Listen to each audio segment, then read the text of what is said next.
নমস্কাৰ বন্ধুসকল education class 12ৰ বাবে যি ফাইনেল এক্সাম হৈছে 2025 চনৰ কাৰণে তাৰে প্ৰথম লেসন ইউনিট 1 ৰ বিষয়ে অলপ মই থুলমূলকৈ ক'ব বিচাৰিছোঁ যে কেনেকুৱা ধৰণৰ কুৱেশ্যন কাটিব পাৰে বৰ্ডৰ তৰফৰ পৰা সো সৰু চাই তোমালোকে জাস্ট বুজি লোৱা কেনেকুৱা ধৰণৰ কুৱেশ্যন থাকিব পাৰে সাপোজ তোমালোকৰ প্ৰথম পাৰ্টটো হৈছে যে secondary education in India and Assam ঠিক আছে ইয়াতে দুটা আমাৰ কি আছে পইণ্ট আছে আয়োগ আছে ঠিক আছে কি আয়োগ এটা হ'ল মুডলিয়াৰ আৰু এটা কোঠাৰী এতিয়া মুডলিয়াৰৰ কি পৰামৰ্শ আছে সেইখিনি জনা দৰকাৰ ঠিক আছে কি লিখিব আমি মুডলিয়াৰৰ কি পৰামৰ্শ আছে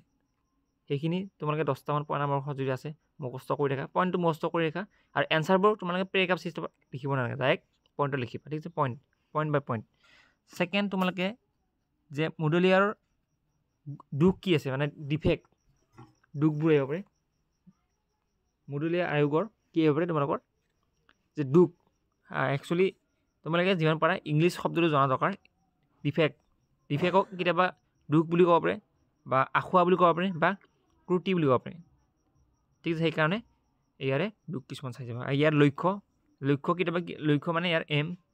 লক্ষ্য কি আছে লক্ষ্য বহুমচা লক্ষ্য নাচালে তোমালোকে কি চাব পাৰা লক্ষ্য আৰু মই কৈছোঁ লক্ষ্য আৰু উদ্দেশ্য এটাই ঠিক আছে এটাই হ'ব আনচাৰ চ' ভালকৈ চাই যাবা নেক্সট কোঠাৰী আয়োগ কোঠাৰী আয়োগৰ পৰামৰ্শসমূহ কি প্ৰথম জনা দৰকাৰ হয় নাই পৰামৰ্শ কিসমূহ কি সেইবোৰ তোমালোকে মুখস্থ কৰি ৰাখিবা আৰু কোঠাৰী আয়োগৰ লক্ষ্যসমূহ কি কোঠাৰী আয়োগৰ লক্ষ্য কি সেইটো জনা দৰকাৰ লক্ষ্যসমূহ পইণ্টত লিখিবা তাৰপিছত কোঠাৰী আয়োগৰ গাঁথনিগত আৰ্হি কি বা প্ৰশ্ন এনেকৈ দিব পাৰে যে কোঠাৰী আয়োগৰ পৰামৰ্শ অনুযায়ী মাধ্যমিক শিক্ষাৰ গাঁথনিটো লিখা নিশ্চয় জনা দৰকাৰ মাধ্যমিক শিক্ষাৰ গাঁথনিটো কি হ'ব তোমালোকে লিখিব লাগিব নেক্সট আহিল তোমাৰ মাধ্যমিক শিক্ষাৰ বৃত্তিগতকৰণ মাধ্যমিক শিক্ষাৰ কি কয় বৃত্তিগতকৰণ বা দিব প্ৰশ্ন আহিব পাৰে তোমালোকে শিক্ষাৰ বৃত্তিমুখীকৰণ কাক বোলে একেই এনচাৰ এইখিনি বস্তুৱে আহিব ঠিক আছে সেইকাৰণে চাই যাবা মানে ভকেশ্যনেল যোনটো কথা কয় শিক্ষাৰ বৃত্তিমুখীকৰণ বুলি কি বুজোৱা সেইবোৰ কুৱেশ্যন মানে চাই যাব লাগিব সৰু সুৰা কুৱেশ্যন আহি যাব পাৰে নেক্সট আহিল তোমালোকৰ এতিয়া ৰাষ্ট্ৰীয় শিক্ষানীতি বা জাতীয় শিক্ষানীতি কিমান চনত হৈছিল 1986 চনত হৈছিল মনত ৰাখিবা ইয়াৰ বৈশিষ্ট্য চাবা ইয়াৰ কি থাকিব ইয়াৰ কি চাবা বৈশিষ্ট্য চাবা ইয়াৰ পৰামৰ্শ কি ছাজেশ্যন আছে সেই ছাজেশ্যনখিনি চাব লাগিব ঠিক আছে মই লিখা নাই বাৰু পৰামৰ্শ লাগিব নেক্সট ইয়াৰ কি লাগিব আৰু কি লাগিব যে জাতীয় শিক্ষা বুলিলে কি বুজা ঠিক আছে জাতীয় শিক্ষা ব্যৱস্থা বুলিলে কি বুজা এইটো বহুত দৰকাৰী কুৱেশ্যন এনেকুৱা ধৰণৰ কুৱেশ্যন আহি থাকে বা তোমালোকক সুধিব পাৰে ইয়াৰ লক্ষ্য ঠিক আছে জাতীয় শিক্ষানীতিৰ লক্ষ্যসমূহ কি আছিল সেইটো জনা দৰকাৰ ঠিক আছে বা কেতিয়াবা কি দিব নতুন জাতীয় শিক্ষানীতিৰ যোনটো নতুন জাতীয় শিক্ষানীতি আছে পলিচি মতে ইয়াৰ পৰামৰ্শসমূহ কি এনেকুৱা ধৰণৰ কুৱেশ্যনবোৰ অলপ বনাই দিব পাৰে চ' সেইটো কাৰণে ইমান এটা তোমালোকে বেছিকৈ মুখস্থ জাষ্ট পইণ্টবোৰ মুখস্থ কৰিবা ঠিক আছে নেক্সট আহিল এতিয়া অসমৰ মাধ্যমিক শিক্ষা আহিল স্বাধীনতাৰ পাছত অসমৰ মাধ্যমিক শিক্ষাত কেনেকুৱা ধৰণৰ প্ৰভাৱ আছিল যে প্ৰশ্ন এটা আহিব পাৰে তোমালোকৰ যে এটা প্ৰশ্ন আছে সেইটো ডেভেলপমেণ্ট বুলি হ'ব পাৰে এই প্ৰশ্নটো অলপ কেনেকৈ দিব মই তোমালোক কৈ দিছোঁ চাই লোৱা কল আহি গ'ল প্ৰশ্নটো একচুৱেলি কেনেকৈ থাকিব ইয়াতে প্ৰশ্নটো অলপ বেলেগকৈ দিব পাৰে মই তোমালোকক জাষ্ট এটা এক্সাম্পলৰ হিচাপে মই ক'ব বিচাৰিছোঁ যে তোমালোকক প্ৰশ্নটো কেনেকৈ দিব ছাপ'জ যে অসমত মাধ্যমিক শিক্ষাৰ উন্নয়নৰ বিষয়ে বা তোমালোকক বিকাশৰ বিষয়ে লিখা বুলি আহিব পাৰে প্ৰশ্নটো ঠিক আছে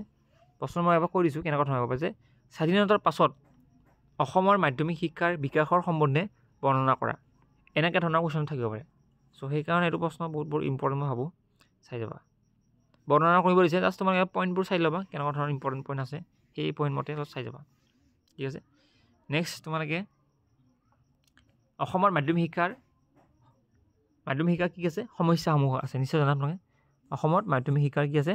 সমস্যা আছে আৰু সেইবোৰ সমস্যাৰ কি লাগে আমাক সমাধান লাগে সমস্যাখিনিও চাবা তোমালোকে সমাধান চাবা আৰু ইয়াৰ ওপৰত প্ৰভাৱ ঠিক আছে এইবোৰো চাব লাগিব ঠিক আছে এইখিনি চোৱা দৰকাৰ সৰু সুৰাকৈ নেক্সট আৰু যদি মই কওঁ তেনেহ'লে তোমালোকে চমু টোকা কি চাবা যেনেকৈ নৱোদয় বিদ্যালয় অপাৰেশ্যন ব্লেক বুক, ঠিক আছে, এইবোৰৰ বিষয়ে কি চাবা চমুকৈ চাবা। তাৰপিছত অসম উচ্চতৰ মাধ্যমিক শিক্ষা সংসদ, এইবোৰৰ বিষয়ে কি চাবা সৰু সুৰাকৈ চমু টোকাবোৰ চাই যাবা, ঠিক আছে। এইবোৰৰ পৰা কিন্তু কুৱেশ্যনবোৰ আহে। নেক্সট আৰু কি ধৰণৰ কুৱেশ্যন চাবা মই কওঁ যে মাধ্যমিক শিক্ষা পৰিষদৰ মাধ্যমিক শিক্ষা পৰিষদ আৰু অসমৰ ক্ষমতা আৰু কাৰ্যৰ বিষয়ে লিখা, ঠিক আছে। মাধ্যমিক শিক্ষা পৰিষদ যে আছে সেই শিক্ষা পৰিষদৰ ক্ষমতা আৰু কাৰ্যৰ বিষয়ে তোমালোকে আহিব পাৰে, সেইকাৰণে তাৰ বিষয়েও তোমালোকে চোৱা দৰকাৰ। বা তোমালোকৰ প্ৰশ্ন কেতিয়াবা এনেকুৱা ধৰণে দিব পাৰে যে মোৰ মনত অহা নাই প্ৰশ্নবোৰ কি ধৰণৰ আহিব পাৰে, ঠিক আছে। তথাপি মই কুৱেশ্যনবোৰ চাই দিছোঁ আৰু কেনেকুৱা ধৰণৰ নৱোদয় বিদ্যালয়ৰ উদ্দেশ্য, ঠিক আছে।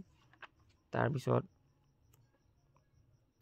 সৰু সুৰা কুৱেশ্যন 1 নম্বৰ কুৱেশ্যন চাই যাবা আপোনালোকে। আৰু ধৰক ECCE বুলিলে কি বুজা, ঠিক আছে, এইবোৰ সৰু সুৰা কুৱেশ্যন। তাৰপিছত তোমালোকে যে কৰ্ম অভিজ্ঞতা বুলিলে কি বুজা, ঠিক আছে, সেইবোৰো চাব দৰকাৰ। আৰু যদি মই কওঁ তেনেহ'লে বেলেগ আৰু নাই, মই যিখিনি কৈছোঁ সেইখিনি চাবা। আৰু পাৰিলে চাবা উৎপাদনশীলতা আৰু শিক্ষাক সম্পৰ্কযুক্ত কৰিবৰ বাবে কোঠাৰী আয়োগৰ কি পৰামৰ্শ আছিল, মানে চাব গ'লে কোঠাৰী আয়োগৰ পৰামৰ্শখিনি ভালকৈ চাবা। কোঠাৰী আয়োগৰ পৰামৰ্শ, মডেলিয়াৰ আয়োগৰ পৰামৰ্শ, জাতীয় শিক্ষা নীতি আয়োগৰ পৰামৰ্শ, এইবোৰ বস্তু এই পৰামৰ্শবিলাক ভালকৈ চাই যাবা। এইখিনিয়ে তোমালোকৰ মেইন প্ৰশ্ন। বা কেতিয়াবা এনেকুৱা প্ৰশ্ন যে কোন শিক্ষা আয়োগে শিক্ষাৰ 10+2+3 গাঁথনিৰ পৰামৰ্শ দিছিল, কোনটো শিক্ষা আয়োগে দিছিল, ঠিক আছে, সেইবোৰ কুৱেশ্যন জনা দৰকাৰ, ঠিক আছে। যে অসমৰ প্ৰথম মাধ্যমিক বিদ্যালয়খনৰ নাম কি, সেইবোৰ জনা কুৱেশ্যন, সেইবোৰ কুৱেশ্যন কেতিয়াবা আহে, ঠিক আছে। বা জাতীয় শিক্ষানীতি কিমান চনত হৈছিলে, 1986 চনত হয়নে, গ্ৰহণৰ ক্ষেত্ৰত পৃষ্ঠপোষকতা কোনগৰাকী ব্যক্তি আছিল, ঠিক আছে, সেইবোৰ কুৱেশ্যন কিন্তু আহিব পাৰে। বা কেতিয়াবা এনেকুৱা হ'ব যে অসম মাধ্যমিক শিক্ষা আইন কিমান চনত গ্ৰহণ কৰা হৈছিল, ঠিক আছে, সেনেকুৱা ধৰণৰ সৰু 1 নম্বৰ কুৱেশ্যন আহি যাব পাৰে, এইবোৰ চাই যাবা।